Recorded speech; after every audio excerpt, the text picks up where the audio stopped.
जैसा कि आप पिछले कुछ दिनों से मेरे साथ बने रहने की कोशिश कर रहे हैं और मैं भी आपके से जुड़ने की कोशिश कर रहा हूं और भरसक प्रयास कर रहा हूं कि आने वाले एग्जाम्स जहां इंग्लिश हो, और यदि आप ये वीडियो देखते हैं, क्लासेस देखते हैं, तो आपको इन क्लासेस का फायदा पूर्ण रूप से हो।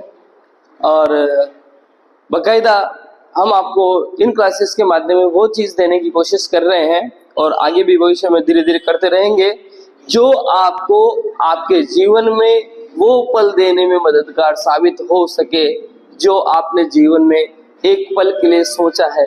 जैसे आपने सोचा हो यदि कि मैं पटवारी बनूं, जैसे आपने सोचा है कभी कि मैं अध्यापक बनूं या वरिष्ठ अध्यापक मीन्स सीनियर टीचर या फिर स्कूल व्याख्याता बनूं, ऐसे ही कई अन्य राजकीय सेवाएं होती हैं अलग अलग तरह की, अलग अलग विभागों में। उन तमाम विभागों में तमाम पदों पर जब आप एक सपना लेकर के चलते हैं कि भी मुझे ये बनना है, तो मैं कामना करता हूँ आपके जीवन में और भगवान के सामने आपकी तरफ से एक बार फिर शीश झुकाएंगे कि भगवान आपको, ईश्वर आपको तमाम आपको वो चीजें देने में समर्थ हो जो चीजें आप चाहने के लिए दिल से मेहनत कर रहे हो। क्योंकि दोस्तों, आप जब एग्जाम की तैयारी कर रहे होते हैं तो हताश बड़ी जल्दी हो जाते हो। कुछ बच्चे होते हैं जो 3-3, 4-4 सालों से तैयारी हो रहे होते हैं, लेकिन कहीं ना कहीं 1 मार्क्स 2 मार्क्स से वो असफल हो जाते हैं। तो उनको घबराना नहीं है और एक अवसर ऐसा आएगा, मैं धीरे धीरे आपको, मेरे जीवन से जुड़े हुए कई सारे ऐसे व्यक्ति हैं जो बहुत बार असफल हुए हैं, लेकिन एक असफलता के बाद जब उन्होंने मेहनत का साथ नहीं छोड़ा और वो उनके जीवन में एक सफलता प्राप्त कर पाए, ऐसे कई सारे व्यक्ति हैं। हालांकि वो यहाँ नहीं है इसलिए मैं मिलवा नहीं सकता, लेकिन उनका जिक्र इन क्लासेस के माध्यम से आपके सामने जरूर कर सकता हूँ। तो दोस्तों, आज हमारी फ्रेजल वर्ब की क्लास शुरू कर रहे हैं। उससे पहले एकलव्य क्लासेस के इस ऑनलाइन प्लेटफॉर्म मंच पर आपका एक बार फिर मैं DS यादव हार्दिक अभिनंदन करता हूं और स्वागत करता हूं। और फ्रेजल वर्ब जो टॉपिक हमने शुरू किया था कुछ समय पहले, उसकी आज तीसरी बूस्टर डोज आपके सामने लेकर के आ रहा हूं। ये क्लास मैंने आपको कल भी बताया था कि कहीं ना कहीं बुक्स में आपको फ्रेजल वर्ब्स और एग्जाम्पल मिल जाएगी, और मैं कहीं से बना नहीं रहा हूं कि मैंने बनाई हो ये फ्रेजल वर्ब। ये फ्रेजल वर्ब ऑटोमेटिकली ये हर चीज बनी हुई है, सब कुछ है, बस मैं आपके सामने एक सिंपल तरीके से आपके सामने रखने की कोशिश कर रहा हूं जो आपके एग्जाम में आएगा। कुछ बच्चों की डिमांड मेरे पास आई है कि सर कुछ PYQs और MCQs वगैरह जो आपने शुरू किया था उसको कंटिन्यू कीजिए। तो इस संडे से हम आपके सामने वो चीजें भी लेकर के आएंगे। डेली एक क्लास वोकेबुलरी की डेली रहेगी, जैसे फ्रेजल वर्ब अभी चल रही थी, ये टॉपिक कंप्लीट हो जाएगा। उसके पश्चात सिनोनिम्स की, फिर एंटोनिम्स की, फिर इडियम्स, फ्रेजेस की और वन वर्ड सब्स्टिट्यूशन की ये क्लासेस कंटिन्यू डेली आपको एक मिलती रहेगी। साथ ही में हर रोज आपको एक और इंग्लिश की क्लास मिलने वाली है संडे से, PYQs से रिलेटेड।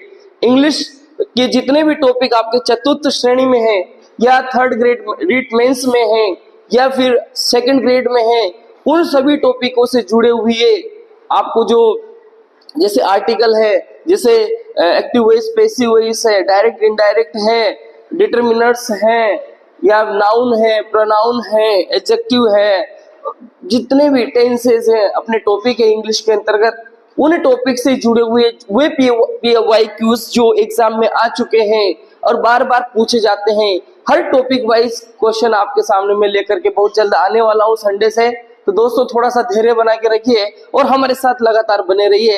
एक बार फिर से हम आपका हार्दिक अभिनंदन स्वागत करते हैं एकलव्य क्लासेस के इस ऑनलाइन प्लेटफॉर्म मंच पर और शुरू करते हैं आज की हमारी फ्रेजल वर्ब की तीसरी क्लास, जो कि हमारी होगी ब्रिंग से जुड़ी हुई। कल हमने ब्रेक से जुड़ी हुई पढ़ी थी और आज हम पढ़ने वाले हैं ब्रिंग से जुड़ी हुई फ्रेजल वर्ब्स। दोस्तों ध्यान देना, ब्रिंग एक वर्ब होती है और इस ब्रिंग का अर्थ होता है हिंदी में ब्रिंग मीन्स लाना। ब्रिंग मीन्स लाना, जिसकी सेकंड फॉर्म होती है ब्रॉट। एंड थर्ड फॉर्म भी एज इट इज होती है brought, bring, brought, brought, bring, brought, brought. लेकिन चूंकि मैंने आपको समझाया है कि यदि वर्ब के साथ में कोई एडवर्ब जुड़ जाए या प्रेपोजिशन जुड़ जाए तो वो अपना अर्थ बदल लेती है, स्वभाव बदल लेती है। तो यहाँ पर ब्रिंग के साथ में जब प्रेपोजिशन एडवर्ब जुड़ेगा तो उसका डिफरेंट मीनिंग हो जाएगा। तो आज की हमारी पहली फ्रेजल वर्ब हम लेते हैं ब्रिंग राउंड। एग्जाम में ज्यादातर पूछी नहीं जाती, लेकिन कई बार देखो एग्जाम में जो हमारे इंपॉर्टेंट कुछ होते हैं तो उनके आसपास थोड़ा बहुत कुछ होता है तो वो भी महत्वपूर्ण हो जाता है। तो ब्रिंग राउंड जो एक फ्रेजल वर्ब है, ये ब्रिंग राउंड फ्रेजल वर्ब जिसका हिंदी में मीनिंग होता है रिस्टोर टू कॉन्शियसनेस और डाइवर्ट। देखो रिस्टोर टू कॉन्शियसनेस, हम कुछ चीज भूल जाएं तो उसको क्या कर लेना है, रीस्टोर कर लेना है। कहने का मतलब होता है याद करना। तो ब्रिंग राउंड मीन्स होता है रीस्टोर टू कॉन्शियसनेस या फिर डाइवर्ट करना। कहने का मतलब होता है एक दिशा से दूसरी दिशा की ओर अपना मन डाइवर्ट करना, अपना विचार बदलना। एग्जाम्पल के माध्यम से सीखने की कोशिश करते हैं। She fainted on hearing the news, but little Brandy brought her round. Okay दोस्तों, हिंदी में अगर ब्रिंग राउंड का एग्जैक्ट मीनिंग देखें यहाँ पर तो होश में आना, होश में आना। ओके, रिस्टोर टू कॉन्शियसनेस का हिंदी में मीनिंग देखेंगे तो होश में आना। तो ध्यान देना दोस्तों, शी फेंटेड, फेंटेड का मतलब होता है बेहोश होना। वह बेहोश हो गई थी, वह क्या हो गई थी दोस्तों, बेहोश हो गई थी। On hearing the news, news सुन करके, समाचार सुन करके वह बेहोश हो गई थी। तो जैसे ही उसने न्यूज सुनी तो वो बेहोश हो गई, लेकिन अ लिटिल ब्रांडी, थोड़ी सी ब्रांडी उसने पी और थोड़ी सी ब्रांडी जैसे उसने ली तो वह होश में आ गई। तो इस चीज का ध्यान रखना दोस्तों कि ब्रिंग राउंड मींस होता है रिस्टोर टू कॉन्शियसनेस। ओके, और सेकंड मीनिंग जो है डाइवर्ट, उसके संबंध में भी हम देखते हैं। He brought the conversation round to his subject, वह अपने सब्जेक्ट पर चर्चा कर रहा था, वार्तालाप कर रहा था, कन्वर्सेशन कर रहा था, बट ब्रिंग राउंड किया अर्थात डाइवर्ट किया, अपने कन्वर्सेशन को अपने सब्जेक्ट से डाइवर्ट किया, दूसरे विषय में बातचीत करने लग गए। अगला सेंटेंस देखते हैं दोस्तों। I brought him round to my point after a lot of arguments, वह आर्ग्यूमेंट्स कर रहा था, वाद विवाद कर रहा था, चर्चा कर रहा था। तो मेरा जो पॉइंट था उस पॉइंट के ऊपर उस आर्ग्यूमेंट के बाद में आया, अर्थात बहुत सारे आर्ग्यूमेंट करने के बाद में वह मेरे पॉइंट के ऊपर लौटा, डाइवर्ट हुआ। सीधी सी बात है दोस्तों, ब्रिंग राउंड का मतलब होता है या तो होश में आना, रिस्टोर टू कॉन्शियसनेस, या फिर अपने मुद्दे से भटकना या रास्ता बदलना, इंग्लिश में बोलेंगे तो डाइवर्ट। तो ये एग्जाम्पल के माध्यम से हमने ब्रिंग राउंड को जानने की कोशिश की। वैसे ही अगली जो फ्रेजल वर्ब है ब्रिंग अबाउट, रिसेंटली किसी एग्जाम में मैंने इसको देखा था, यानी कि ब्रिंग आउट पूछी जाती है। ब्रिंग अबाउट जो है इसका मीनिंग होगा कोज टू ओपन, अर्थात किसी भी घटना का होना और उसका कारण होना, किसी घटना का कारण होना। क्या मीनिंग हो जाएगा इसका, किसी घटना के घटने का कारण होना। ब्रिंग अबाउट मीन्स होता है कोज टू हैपन, और इसको हम एग्जाम्पल के माध्यम से सीखते हैं। Brought about the quarrel, vote brought about the quarrel, it means quarrel means होता है झगड़ा, क्वारल मीन्स होता है झगड़ा। तो जो झगड़ा हुआ था वह झगड़ा होने का कारण क्या था, what brought about the quarrel. Okay, so ज्यादा इंपॉर्टेंट नहीं है लेकिन एग्जाम में पूछी गई है। अभी रिसेंटली मेरे को माइंड में नहीं आ रहा है कौन से एग्जाम में, लेकिन ये मैंने देखी थी। वहीं अगली फ्रेजल वर्ब हम देखते हैं bring out. Bring out means होता है show clearly, bring out means होता है शो क्लियरली, अर्थात हिंदी में देखें स्पष्ट रूप से, स्पष्ट रूप से दिखाना, स्पष्ट रूप से दिखाना। मैं थोड़ा सा टॉपिक सेट करके आपको यहाँ बताने की कोशिश करता हूँ। कई सारे बच्चे सी और शो इन दोनों में कंफ्यूज्ड होते हैं। तो एक चीज बताता हूं दोस्तों, सी और शो दो वर्ब होती है, दोनों ऐसी वर्ब हैं जो, जैसे सी का मतलब होता है देखना, दिखना या देखना, वहीं शो का अर्थ होता है दिखाना, दिखाना। तो बच्चे कंफ्यूज्ड हो जाते हैं सी और शो में। तो ये ध्यान रखिए, सी का टोटली मीनिंग अलग होता है, शो का मीनिंग अलग होता है। Okay, I can't bring out the meaning of this passage. Passage मतलब पद्यांश, गद्यांश, माफ कीजिएगा। ब्रिंग आउट इसका मतलब ये है कि ये जो मीनिंग है इस पैसेज का, वो मैं स्पष्ट रूप से दिखा नहीं सकता हूं, समझा नहीं सकता हूं। तो ये ब्रिंग आउट है। ये जो ब्रिंग आउट है ये वाला एग्जाम में बहुत कम पूछा जाता है, लेकिन ब्रिंग आउट का ये अगला जो मीनिंग मैं आपको बताने वाला हूं, पब्लिश अ बुक, एक पुस्तक प्रकाशित करना, अर्थात प्रकाशित करना, प्रकाशित करना। ये वाला एग्जाम में कई बार पूछा जाता है दोस्तों, 99% एग्जाम में आने के भरपूर चांस होते हैं। हमेशा ध्यान रखना, ब्रिंग आउट के कई सारे मीनिंग होते हैं, लेकिन इस वाले मीनिंग को हमेशा ध्यान रखना। पब्लिश अ बुक, एक पुस्तक प्रकाशित करना, publish a magazine, publish a journal, publish the news. So remember, bring out का शो क्लियरली के बाद में एक और मीनिंग होता है पब्लिश अ बुक, जो कि रिकरली एग्जाम में पूछा जाता है। इसको एग्जाम्पल के माध्यम से समझते हैं। I have brought out 3 books this year. इसका तात्पर्य हुआ इस वर्ष मैंने 3 पुस्तकें पब्लिश की, प्रकाशित की। ओके दोस्तों, तो ध्यान देना, ब्रिंग आउट की ये इंपॉर्टेंट फ्रेजल वर्ब जहां पब्लिश अ बुक के संबंध में एग्जाम में पूछी जाती है। और एक और very very important phrasal verb many time asked in the exam, that is bring up. Bring up, bring up शिक्षित करना, ट्रेन चिल्ड्रन। न्यू अपनी भाषा में याद रखिए, आपको बच्चे का लालन पालन करना। ब्रिंग अप का मतलब सीधा सा एग्जाम में पूछा जाता है। Okay, he was brought up by his uncle. उसका लालन पालन या उसकी शिक्षा दीक्षा का कार्य उसके अंकल के द्वारा किया गया। ओके, तो वी आर ब्रोट अप, एक और सेंटेंस है, we are brought up, we are brought up by our parents. हमारा जो लालन पालन किया जाता है, हमारी शिक्षा दीक्षा, हम जब बड़े होते हैं तब तक, वो सारा का सारा कार्य किसके द्वारा किया जाता है? पेरेंट्स के द्वारा किया जाता है। और यहाँ पर मेरा लालन पालन या उसका लालन पालन उसके अंकल के द्वारा किया गया।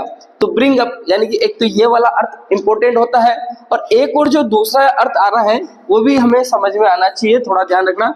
To be sick, bring up का एक और अर्थ होता है बीमार होना या फिर उल्टी करना। तो बीमार होने के अर्थ में भी हम ब्रिंग अप का इस्तेमाल करते हैं। If eat any more you will bring your lunch up. इसमें एक मिस हो चुका है एक word, you. If you eat, ध्यान देना यहाँ यू है। If you eat any more, यदि तुमने और खा या यदि तुम और खाते हो तो you will bring up your lunch. तो तुम जो तुम्हारा जो लंच है ना, उस लंच को बाहर निकाल दोगे। कहने का मतलब आप खाना खा लिए हो, 2 रोटी 2 चपाती खाने की भूख थी तो 2 चपाती खा लिया आपने। अब आपने अगर 1 चपाती और ऊपर से खाई तो आप उसको वॉमिट कर दोगे। ओके, एग्जाम में नहीं पूछा जाता ये वाला अर्थ, ये वाला एग्जाम में ब्रिंग अप का पूछा जाता है। जैसे मैंने अभी बताया था ब्रिंग आउट का कि पब्लिश ए बुक वाला पूछा जाता है, और ब्रिंग अप का एजुकेट एंड ट्रेन चिल्ड्रन वाला पूछा जाता है। अगली हमारी फ्रेजल वर्ब है ब्रिंग डाउन। ब्रिंग डाउन का मतलब होता है reduce prices.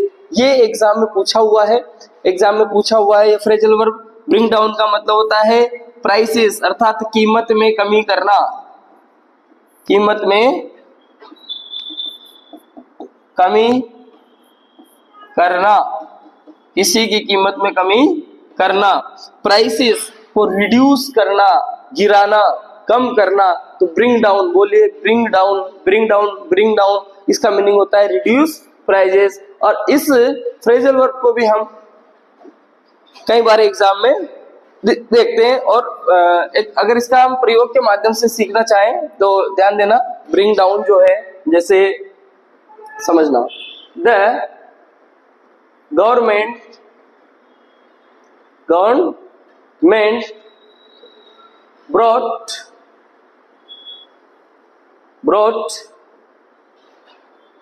brought down the prices of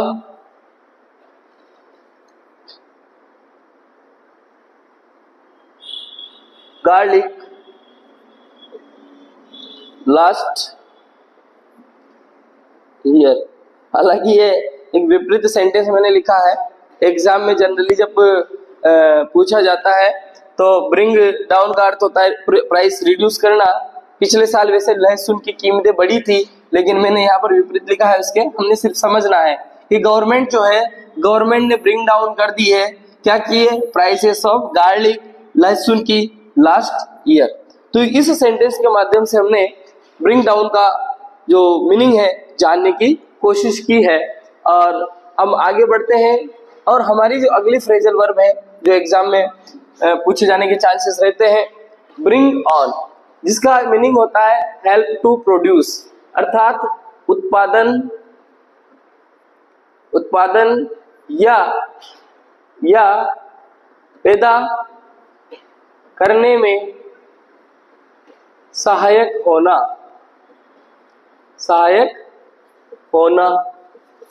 उत्पादन करने में या फिर किसी चीज का जो हो नहीं रही है उसका हो जाना। जैसे bring on, to help produce, dirt का मतलब होता है धूल, ब्रिंग्स ऑन डिजीज, अर्थात धूल किसमें सहायक है, बीमारी को पैदा करने में, अर्थात बीमारी होने में। तो इसलिए हम क्या करते हैं, डर्ट से बचने की कोशिश करते रहते हैं।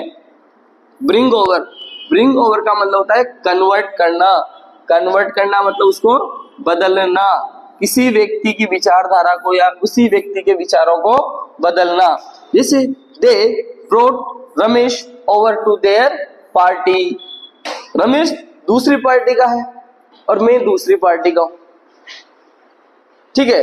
तो कुछ लोग आए और उन्होंने क्या किया, रमेश के ऊपर समझाइश की, उसको प्रभावित किया, और वह जो रमेश था उसने अपनी पार्टी छोड़ करके दूसरी पार्टी ज्वाइन कर ली। अर्थात जैसे यूं कह सकते हैं, they brought Ramesh over to their party, उन्होंने रमेश को उनकी पार्टी में शामिल कर लिया।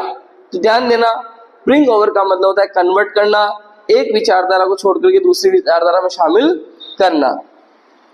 वहीं अगली फ्रेजल वर्ब के बारे में डिस्कस करेंगे तो ब्रिंग अंडर का मतलब होता है कंट्रोल करना, कंट्रोल करना। ओके, यहां जो इसका ब्रिंग अंडर का जो एग्जाम्पल दे रखा है उसको यहां समझने की कोशिश करते हैं हम। The rebels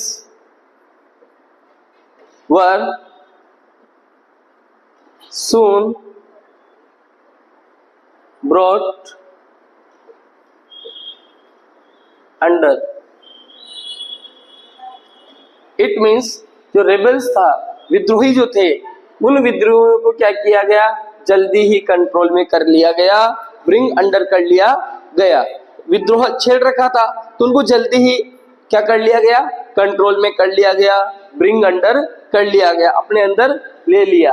ओके, अगर हम अगली फ्रेजल वर्ब की तरफ देखते हैं तो वो है हमारी ब्रिंग थ्रू। क्या है, ब्रिंग थ्रू। और ब्रिंग थ्रू जो है इसका मीनिंग होता है टू हेल्प समबडी और समथिंग टू सर्वाइव। जीवित रहने में हमें किसी की मदद करना, सर्वाइव करने में हमें किसी की मदद करना। The doctors were able to bring the injured driver through. जो डॉक्टर्स थे उन्होंने क्या किया, एक जो इंजर्ड ड्राइवर था, घायल ड्राइवर था, उसको बचा लिया, अर्थात उसको हेल्प किया जीने में, सरवाइव करने में। वैसे ही एक और फ्रेजल वर्ब हमारी है बर्न डाउन, जो कि पूछी जाती है। ये ध्यान देना, मैंने जहां फोकस किया, पढ़ता हूं बहुत सारी रहे, लेकिन जब मैं कह देता हूं इस फ्रेजल वर्ब को एग्जाम में पूछा जाता है तो उसके ऊपर थोड़ा सा फोकस जरूर कर लीजिए। बर्न डाउन का मतलब होता है destroy completely by fire. Destroy completely by fire, आग के माध्यम से पूर्ण रूप से नष्ट कर देना।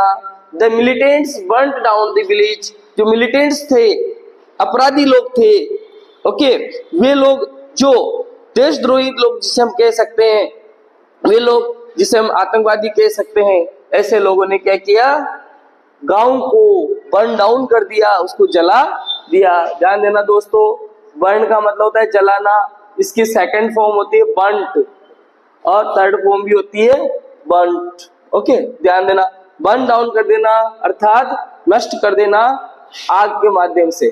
ओके दोस्तों, तो आज की हमारी ये जो क्लास थी फ्रेजल वर्ब की, जिसमें हमने ब्रिंग से जुड़ी हुई कुछ फ्रेजल वर्ब्स याद करने की कोशिश की है। मैं आपको एक बात बताना चाहता हूं कि इंग्लिश में एक सेंटेंस है, अपॉर्चुनिटी कम्स बट वंस। कुछ बच्चों के दिमाग में ये रहता है कि ठीक है, ये एक वैकेंसी है, ये तो निकल जाएगी, फिर अगली वैकेंसी आएगी, उसमें मैं तैयारी कर लूंगा। कंपटीशन में ऐसा बिल्कुल नहीं होता है, और जो ऐसा सोच करके चलता है उसका कंपटीशन में, किसी भी एग्जाम में, किसी भी प्रतियोगी परीक्षा में उसको सफलता नहीं मिलती है। उसको जब तैयारी करने लगे तो उसको एक चीज सोच करके चलनी चाहिए, अपॉर्चुनिटी कम्स बट वंस। ये अवसर आया है मेरे लिए, ये आखिरी बार आया है, क्योंकि अवसर जीवन में एक बार ही आता है। हम फॉर्म बहुत सारे भरते हैं, लेकिन दिल और जान से मेहनत करेंगे, हर वैकेंसी को यूं सोच करके देंगे कि ये आई है, बस ये आखिरी है। इस आखिरी शब्द में इतना दम होता है दोस्तों कि आपसे इतनी मेहनत करवाती है, आपके एग्जाम में जो क्वेश्चंस आते हैं उनको इतने आसानी से हल करवाती है, बिना टेंशन के हल करवाती है, बिना प्रेशर के साथ में। बस यूं सोचिए कि ये अवसर है, इस अवसर को मैं भुनाऊंगा और सफलता पा करके रहूंगा। दोस्तों, आज की क्लास को हम यहीं पर विराम देते हैं और कोशिश करते हैं आपके लिए और बड़े से बड़े क्लास बनाने की। फ्रेजल वर्ब चल रही है, जैसा कि मैंने शुरुआत में कह दिया है कि संडे से हम आपके लिए PYQs मतलब प्रीवियस ईयर क्वेश्चन जो पहले एग्जाम में आ चुके हैं वो लेकर के आने वाले हैं, टॉपिक वाइज लेकर के आएंगे। जैसे हम अभी हमारी ऑफलाइन क्लास में आर्टिकल का टॉपिक पढ़ रहे हैं, तो आर्टिकल से जुड़ी हुई PYQs संडे के दिन लेकर के आएंगे, और उसके बाद में जब हमारा फ्रेजल वर्ब का टॉपिक हो जाएगा तो इसकी PYQs लेकर के आएंगे। तो दोस्तों, आपका बहुत बहुत शुक्रिया, बहुत बहुत आभार व्यक्त करते हैं कि आप हमारे साथ जुड़ रहे हैं, और कोशिश करेंगे कि आपके एग्जाम में आपको सफल बनाने में मदद करें। ऐसी वीडियोस, ऐसी क्लासेस हम आपके लिए बनाते रहें, और आप आपकी राय कमेंट बॉक्स में जरूर बताएं। और हमारे एकलव्य क्लासेस बांसवाड़ा को अगर आप ऑफलाइन हमसे पढ़ना चाहते हैं तो ज्वाइन करें। आपका बहुत बहुत स्वागत है। Thank you very much. आपका दिन मंगलमय हो, शुभ हो। Have a nice day. खुश रहें, मस्त रहें।